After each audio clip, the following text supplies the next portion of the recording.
We're gonna have to move into something slightly angering to my literary nerd sensibilities. We're talking next about... Hello, nerds. We have a quick show today. I say that. We have very few bullet points to discuss, but some of those bullet points definitely are going to get us off on a tangent. So, all of that being said, thank you for joining me right here on Generally Nerdy. I am Generally Nerdy. This is my channel. This is the Week in Nerdom. And yeah, again, before we jump into doing the things and the stuff, don't forget to hit the like button. Let's hit the news.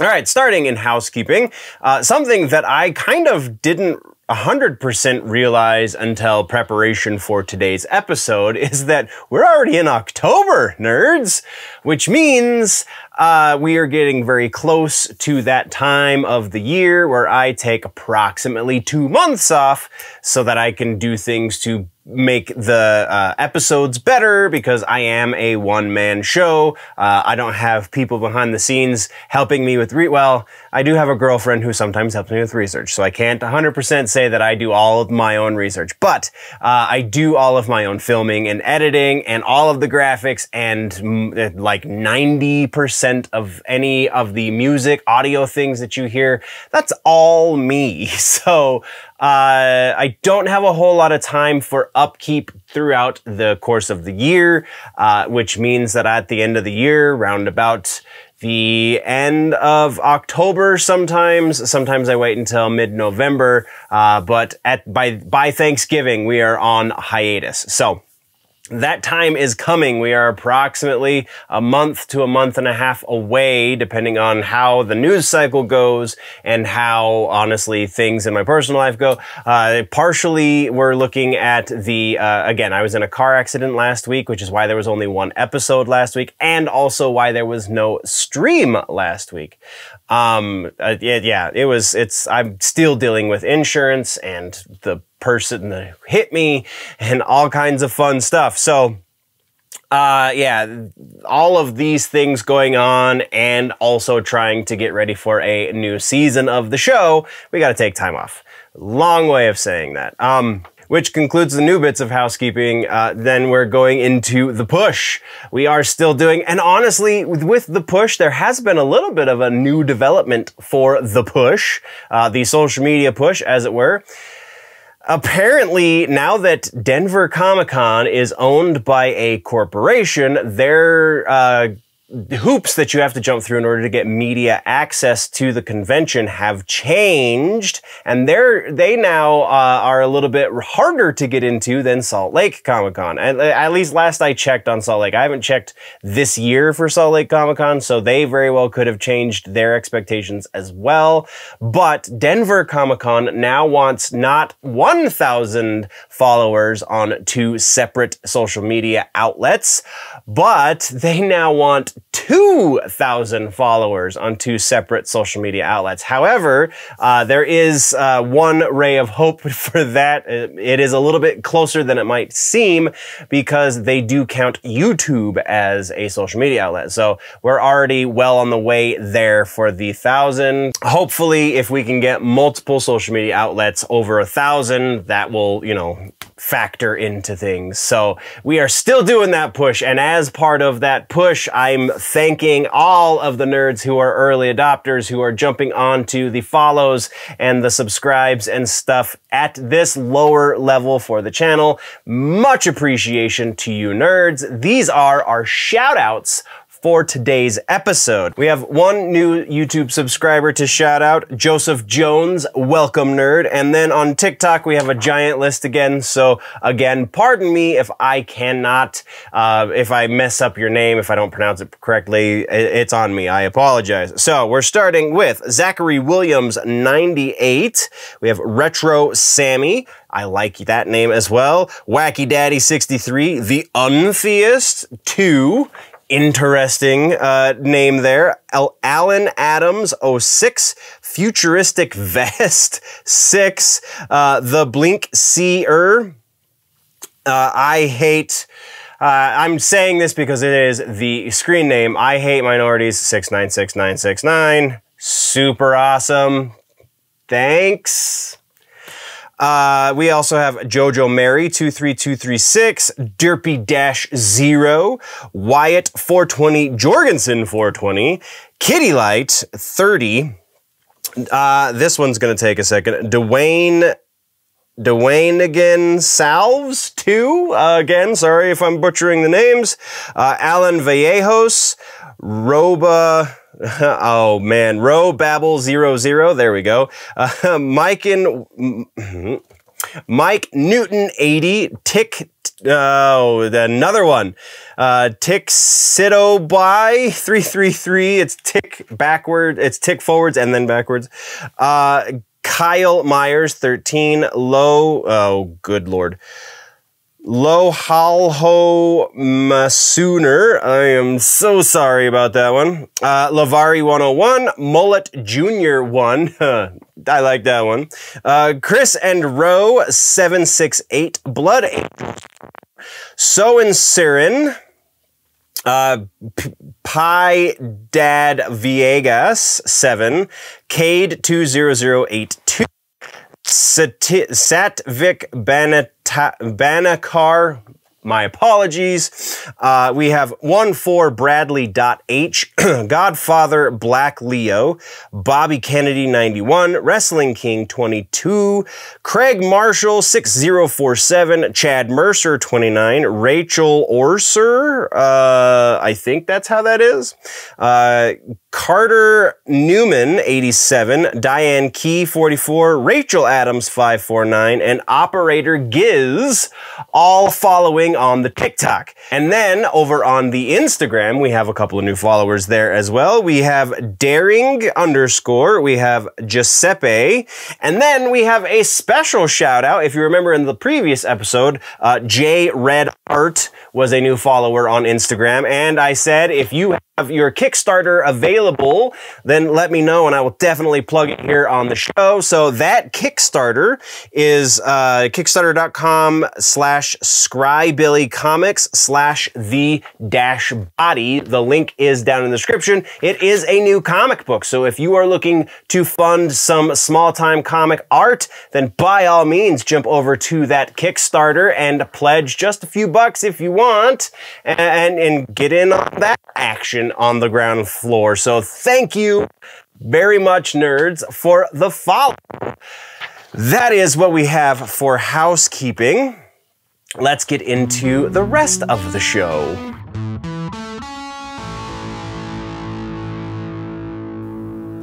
All right, so music section, we're doing things a little different, but also a little bit in an older way, and you'll see what I mean in just a moment. So first off, we have a follow-up on the Blink-182 situation with Mark Hoppus and his cancer. Mark Hoppus is now been diagnosed as cancer-free, or in remission, I guess is the proper way of saying that. So that's pretty awesome, all you Blink fans. There is many, many more years of Blink music, I would imagine, to come from this man.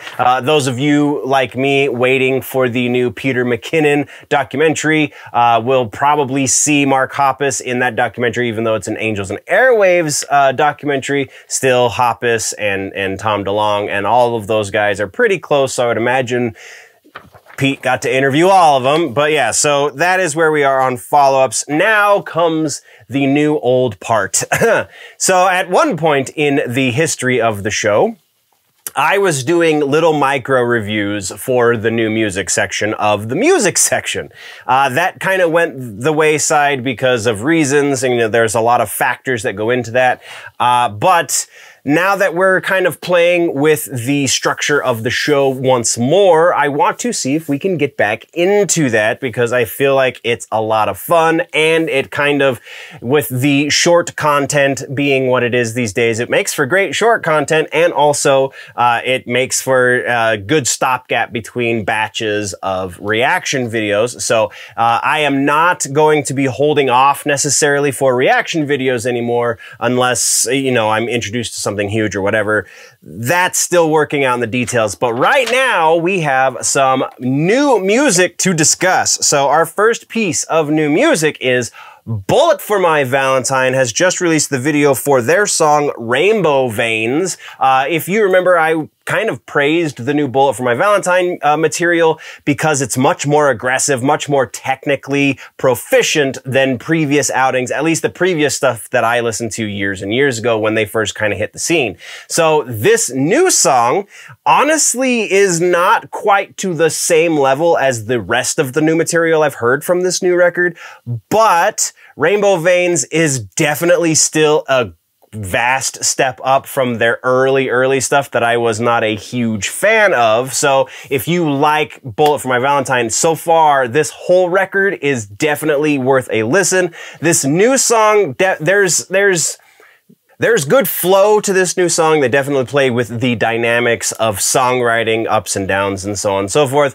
A lot more mellow by comparison to the rest of the record, though still quite a bit more aggressive than a lot of the stuff you're hearing on traditional radio. So definitely worth a listen there. Now we have another new piece, and this one comes from Mastodon. This is off of their new record. The name of the song is Tear Drinker. Now this is kind of been the direction that Mastodon has been going for a while. There are definitely moments of the old Mastodon that you fell in love with, assuming you've been a fan of Mastodon for some time, because what is not to love about these guys? This new song, though, less on the aggro side. In their old age, it seems that they're kind of softening around the edges, and they're more a prog rock band these days than they are a prog metal band. Braun still has moments where he shreds on those drums, though it's kind of brief and few and far between. We still get some amazing riff work from both Brent and Bill on the guitar,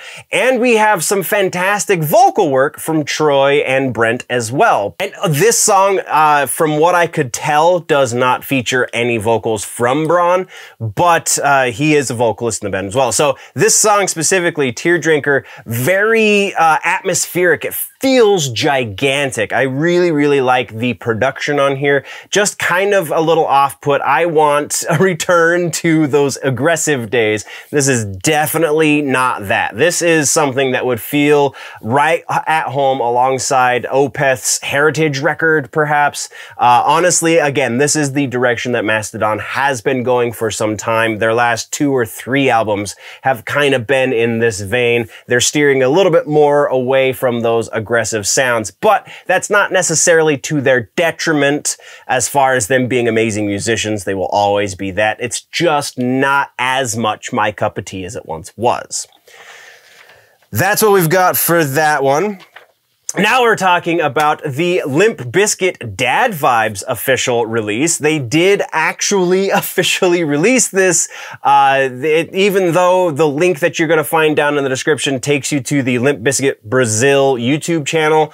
It is legitimately been released. So this is an interesting beast. Now, I am a Limp Bizkit fan. I have been since high school, since I found them my freshman year, I believe, high school. Maybe even earlier than that. Maybe the 8th grade or something like that. So I kind of am gonna like whatever they put out. Now, that being said, they have done some very mediocre work in the past. Specifically, I'm looking at You, Results May Vary.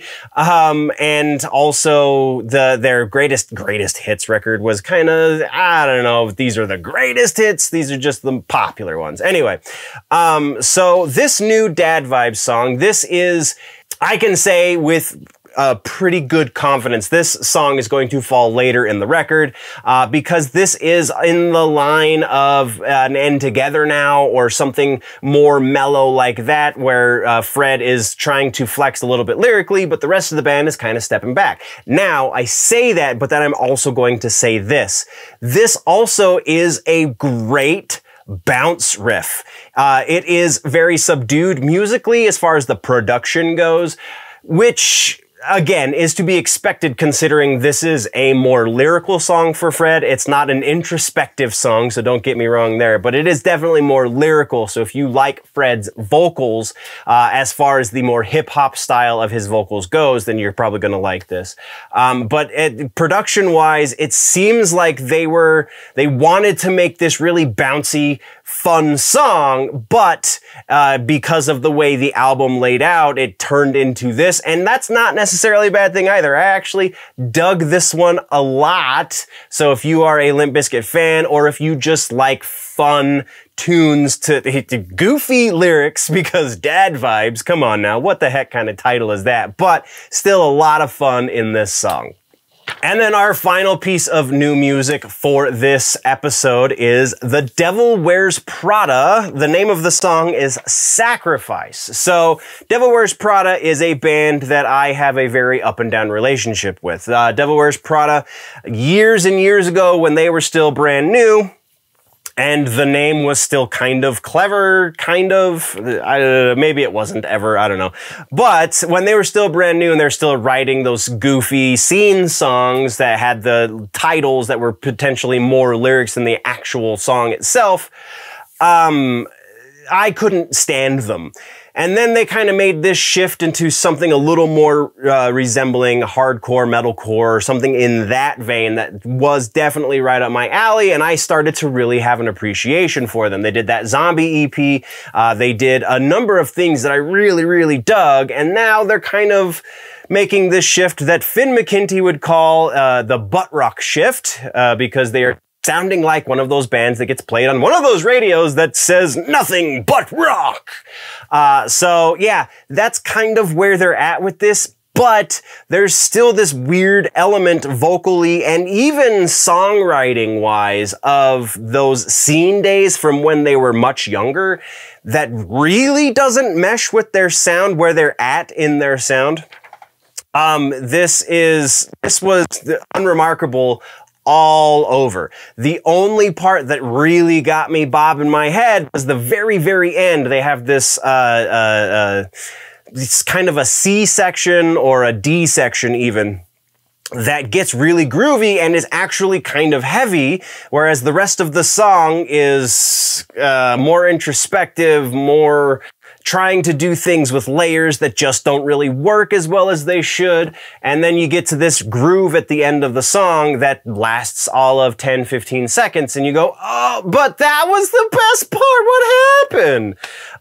So on this one, I don't know, maybe skip it unless you're a die-hard Devil Wears Prada fan. If you just like them because of the sound that they've been cultivating, I don't feel like this is indicative of the direction I'm familiar with them going. I haven't honestly listened to the most recent record, most recent two records actually, so I could be mistaken with my Devil Wears Prada, but this song really did nothing for me. So that is new music and new music videos. We have one piece of tour information, and this one kind of makes me a little bit sad, not gonna lie. Colter Wall, one of the best and brightest of this new Americana movement in the country side of the tunes, just canceled all of his shows that he had booked in 2021. He posted something up on his Instagram saying, I appreciate the fact that you guys spent your hard-earned money to come out and see me. So when it came down to brass tacks and it was time to reschedule all of our 2021 tour dates, we decided instead to cancel them so that you guys can get your hard-earned money back and we can reschedule them again sometime later in 2022 without holding your money in this weird limbo in the meantime. So much appreciated for the sentiment, though I'm sure everyone who bought tickets would have rather to see you, Colter. But still, yeah, Colter Wall, if you are one who tends towards the Americana, the more bluesy country, however you want to put it, the granddad country, I think is what my mom called it, then you are in for a little bit of a sad surprise, but that's not to say that Colter's done touring with his life. He's going to go on tour again, and you can always buy tickets again in the future. So, the coof strikes again, but that is all we have for the music section, nerds. Next, we're talking gaming and tech. And gaming and tech is going to be very, very brief. We have 2 follow-ups, and that's it. Well, I say brief. We only have 2 things to talk about. We're going to spend a little bit of time on Halo. So, first up, we're talking about Smash Brothers. We got the Nintendo Direct event. I don't actually know. It wasn't a Direct event. I think it was just specifically a Smash Brothers event where they released the final DLC character for Super Smash Brothers Ultimate. And that DLC character is none other than Sora from Kingdom Hearts. I think there was actually a rumor about this, so I'm kind of excited that I'll have to comb through the archives one more time to make sure. But either way, we'll cover that in the next episode if we have reason to celebrate the talking about this as rumor before it actually happened. So, big, huge announcement for Super Smash Brothers. All of you Smash Brothers owners, rejoice because that's pretty freaking epic. So our next piece, like I said, we only have 2. Our next piece is Halo Infinite. Halo Infinite beta just came to an end, and I was part of the final flight, as you could have been as well if you had jumped through the hoops, and they made the hoops significantly less hard to jump through for this final beta. So there are many, many more of us who joined in on this. I do need to say, full disclosure, because of my day job and because, honestly, of the show, trying to get things edited and posted and so on and so forth, and also because of the car accident at the beginning of the week that kind of put a giant damper on things, and I was unable to join for the big team battle tests, as it were. So my only experience both weekends, this one that just ended and the one previously, with the game was strictly in training mode. But my issues don't necessarily have anything to do with matchmaking. Honestly, the little bit of matchmaking I got on the first beta, it worked out very, very well, and it was a whole lot of fun there, but the issues were prevalent there as well. So I do have some issues with Halo Infinite. When we talked about Dr. Disrespect saying that the Halo Infinite just doesn't feel like it has the same soul as previous Halo games, I kind of have really come around to that way of thinking.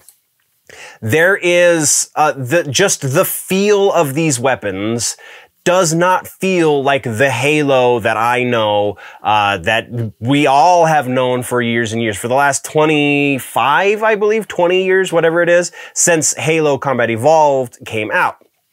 Now, 343 is a different production company than Bungie, so things are going to be different. Now, but they are also the company that gave us Halo 4, and I felt like Halo 4, while it did have its issues, don't get me wrong, definitely felt much more like a Halo game than Halo Infinite. I never played 5. I never heard very good things about 5. I'm sure I will eventually someday, so I can't make any comparison to that now, though. Halo Infinite, I don't know, the battle rifle feels out of place. The sniper rifle feels unusable. The pistol feels a little overpowered again. We got a crazy overpowered pistol in Halo 1, Combat Evolved, I guess I should say. That got toned way too far down in 2, and then kind of brought back a little bit in 3. And I feel like 3 is kind of the best example of the way the pistol should work in a Halo game. But I don't know, there's just a lot of those gameplay elements just don't feel like Halo. It feels like they're trying to make this feel more like every other modern shooter. Now, there are some things that I definitely appreciate about this game. It looks fantastic. The feel of like driving the vehicles in this game, also fantastic. I had a lot of fun doing that kind of stuff, but There is something to be said about a game that is a first-person shooter that just can't get those weapons right. I can't remember the name of the gun. It's basically the sniper, the bolt sniper, the electric. You shoot the electricity and it can leap between enemies. That gun is a lot of fun, a great addition. The new grenade type is also a lot of fun, a great addition. It just doesn't feel 100% there like it's a Halo game yet.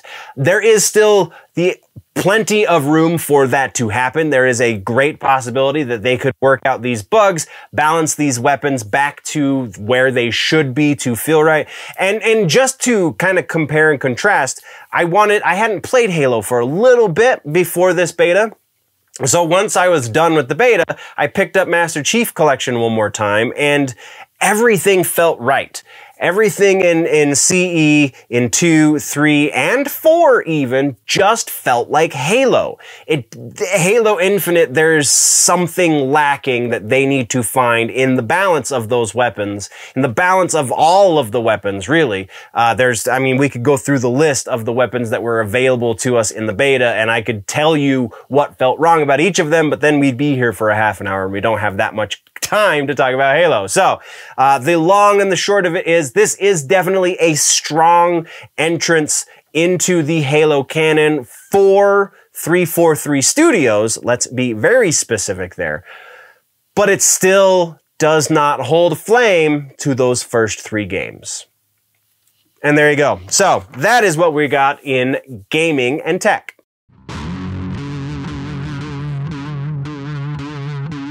Comic books and books, we got nothing.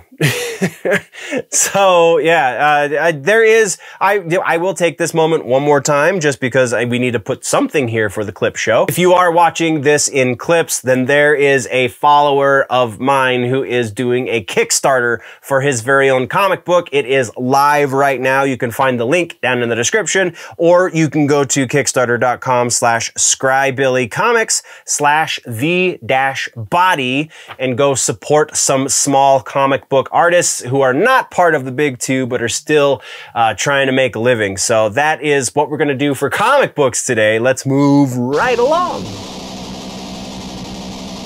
TV streaming. Yeah. This is also going to be quick. This is also, I don't know, it might not be super quick because we have an issue to talk about. But first and foremost, we have a follow-up on Sliders, the sci-fi, I think it was on Fox originally, then got bought by Sci-Fi, the science fiction-based series that was out in the 90s. That was one of my favorite things to watch as a kid. That reboot that we keep talking about, that we're keeping tabs on, is back in the news because Tracy Torme, who is one of the producers that still owns the rights to the property, says that he has had multiple meetings with Universal about the product, about the IP rather, and that they, quote, where is it, don't seem uninterested, unquote. Which isn't exactly the biggest light at the end of the tunnel, but it is definitely a light at the end of the tunnel. So, I don't know, it was just a little bit of good news. We're gonna have to move into something slightly angering to my literary nerd sensibilities. We're talking next about Interview with the Vampire, the AMC series that is now Paramount Plus, I believe.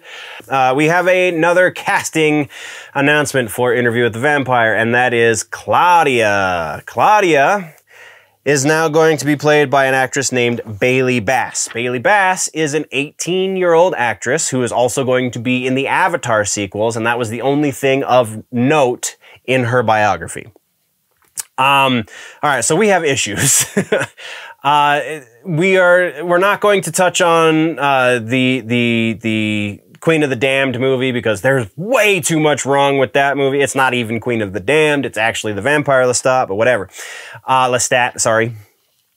We are, though, going to touch very briefly on the original Interview with the Vampire movie because there was a similar casting issue with that movie. Every time I watch that movie and I see who they cast as Armand, I lose a little bit of love for that movie. Just a little bit, but a little bit nonetheless. Because Armand was supposed to be a 16-year-old boy. When I see Antonio Banderas as Armand in that movie, I cringe. and I forget that that's why Antonio Banderas was in that movie, because he's supposed to be playing a 16-year-old. Like, that just does not equate in any way. So we have a similar issue, but I think it's amplified in this scenario because, like I said, Bailey Bass is 18 years old. By the time they actually go into production on this series, Bailey Bass is likely to be almost 20, if not 20 by that point. So, because it could, I imagine, since, because she will be turning 19 probably throughout early portions of production, and then if it continues longer because, you know, things happen, or if they just get delayed a little bit more, then very likely by the time they finish production, she will be 20 years old. Now, the issue there, and again, I'm not talking about the shade of her skin, because that is irrelevant in most ways. Granted, you know, England and things and the time period in which the early days of this story happens, the likelihood of her being anything other than white is slim and none, and Slim just left the building. But that's, again, irrelevant. There is a way to do that and have it make sense. Or they could do like they did in Bridgerton and really just not address it at all, except for in a half a line of dialogue, whatever. That's irrelevant. That is not what we're complaining about. The complaint here is that Claudia is a 6-year-old vampire. I could be getting the age wrong, but either way, specifically, she is a prepubescent girl who gets turned into a vampire because Louis has a giant heart and no brain in his head at the time that he does the thing. So after she gets turned, the character then goes crazy. She's insane. Yeah, just all of the horrible things, because she's a 6-year-old who gets blessed with immortal life. So she will never have the body of a woman. That's honestly one of the big things, one of the big motivating factors for a lot of the things that she does as she slowly goes insane, is because she will never be a woman. So if you're casting somebody who is almost 20 in this role, she's already a woman. There's no way around this. She's a woman. That completely negates at least half of the motivations for this character. You can't even necessarily argue that she's a child, which is the other half because the underdeveloped brain, as it becomes, you know, preternatural and all this, it's a very strange casting decision. And I just can't get behind it. I don't know what else to say. This news was so fresh before we came up to do the filming that I couldn't even see many fan reactions. There was some on Facebook, but not a whole lot, not any on Twitter. So just a strange situation, and that's what we've got for TV streaming.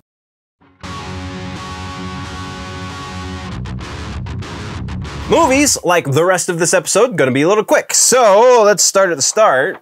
We have Venom in the follow-up section of 4 movies. Venom 2, Let There Be Carnage, broke $90.1 million in its opening weekend. And so all of the news media outlets are saying, yay! The coof is no longer a factor. Well, I don't know if that's necessarily the case. This is just the best superhero movie that's come out since everything reopened, because, I mean, we're going to talk about Black Widow in just a second, but if you compare opening weekend for Venom 2 to opening weekend of Venom 1, there's $10 million difference there. Venom 2, like I said, $90.1 million opening weekend.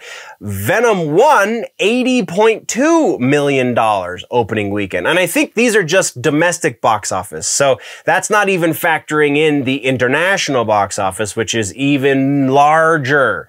So I don't buy this, oh, it's just because everything's reopened from the coof. No, it's because this is the first movie that people actually cared about seeing that was still also a superhero movie.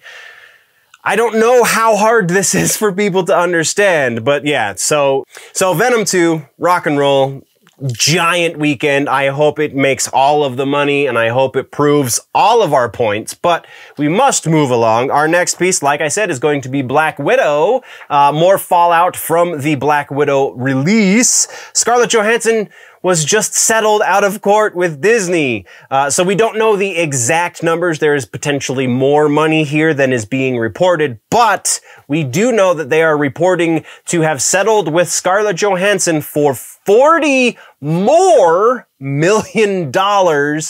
of payout for Scarlett Johansson. So originally they gave her a $20 million payout when the movie launched because that's what she earned, according to the contract that they had. Now, granted, it seems like Disney felt like she had a stronger leg to stand on than I felt like she had based off the information that had been made public.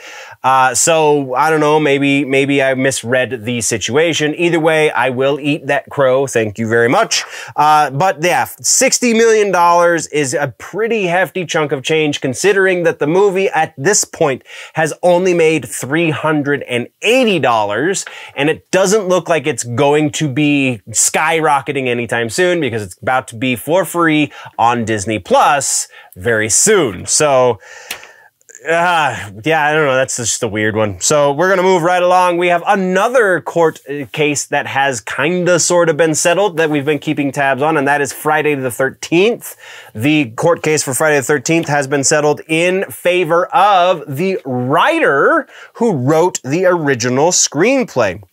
The Second Circuit Court of Appeals has ruled in favor of Victor Miller, again, who wrote that screenplay, who created these characters, though the producer, Sean S. Cunningham, can still appeal to a higher court, can still have this reheard on a number of different grounds.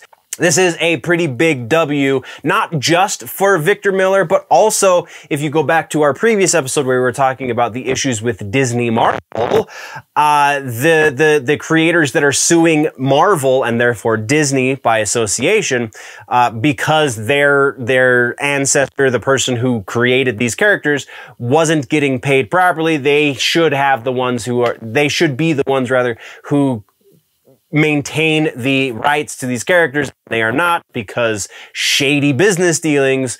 This could be a boon to them in those lawsuits as well. So, pretty big victory there. And then our final piece of news for this section. We don't even have any trailers for movies today, guys.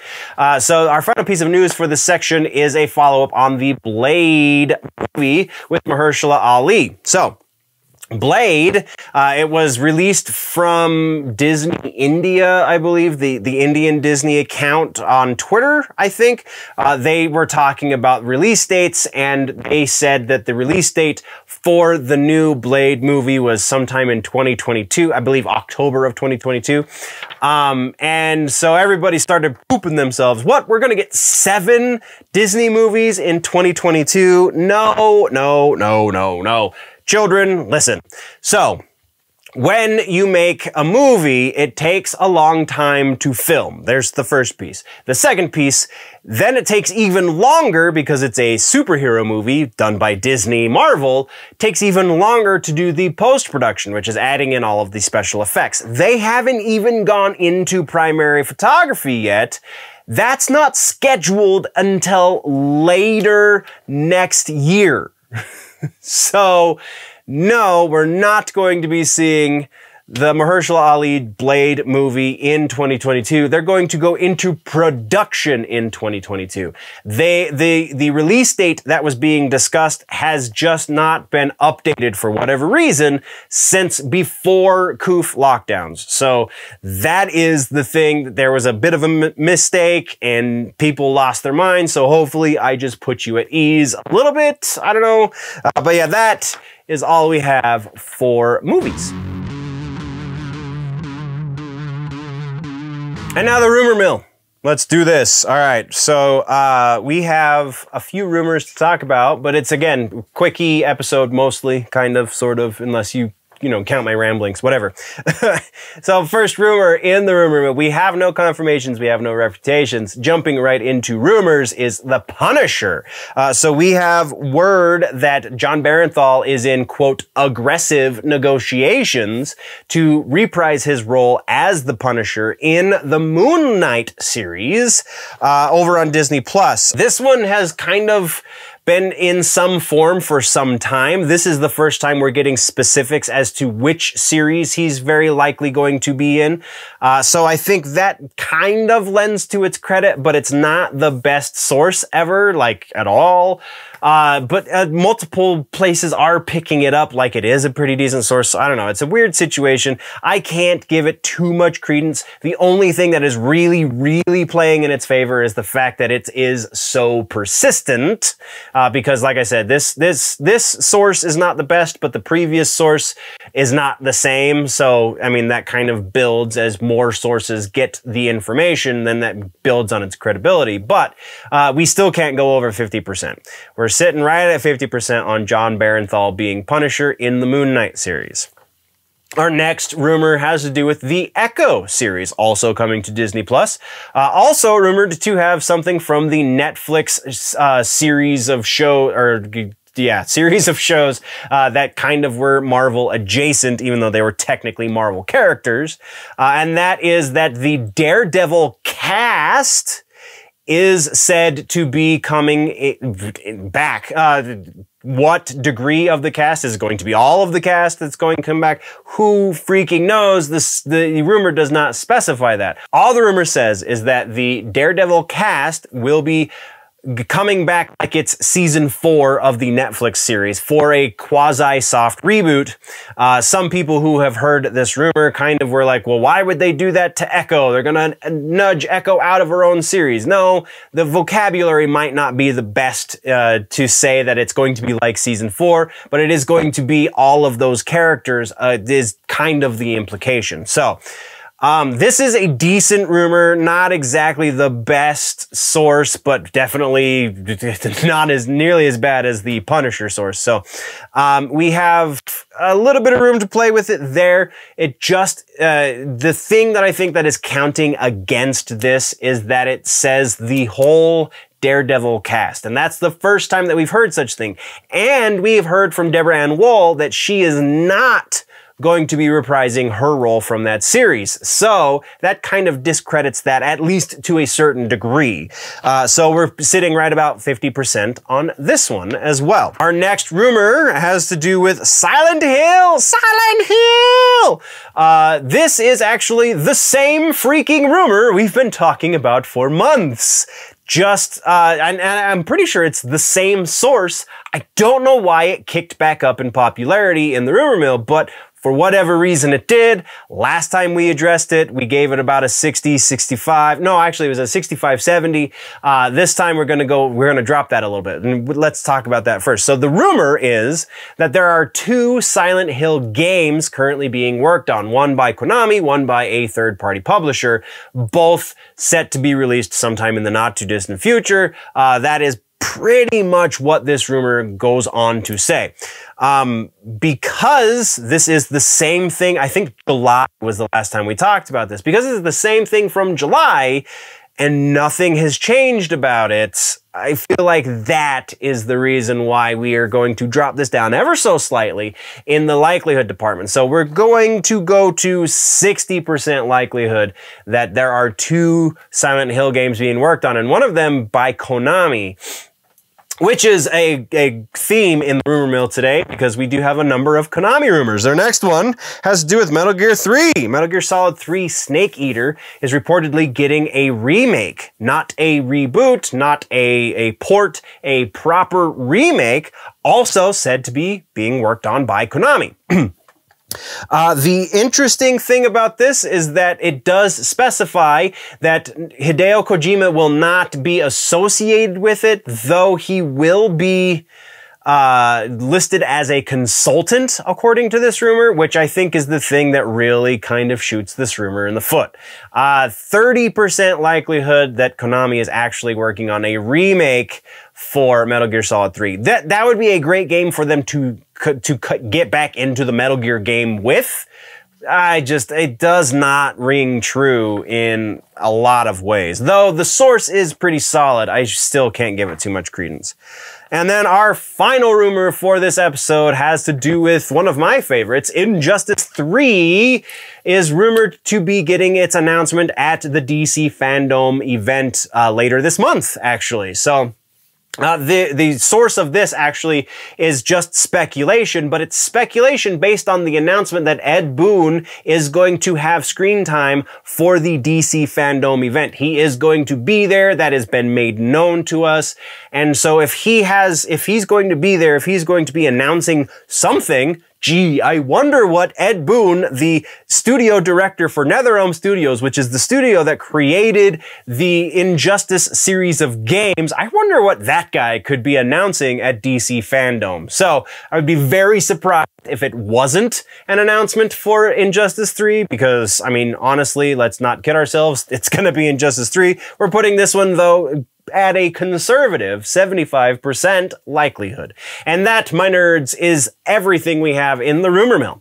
It's also the end of the episode. What did I miss? What should we talk about in the next one? Let me know in the comments down below. If though you want to go deeper in the conversation, jump over to the website, generallynerdy.net, patreon.com/generallynerdy, or find me on the social medias. Look for The Nerdy Ninja, and I will not be far behind. If you're falling behind on your nerd news and you want to catch up, you can click or tap one of the boxes showing right there next to my face right about now. Also, don't forget to check out the Clips channel if you want to digest these shows in smaller form. Each section gets its own video over on the Clips channel. Also should be showing up on your screens shortly as well. Thank you very much, nerds. Before I go, always remember that if it's generally nerdy, it's probably here.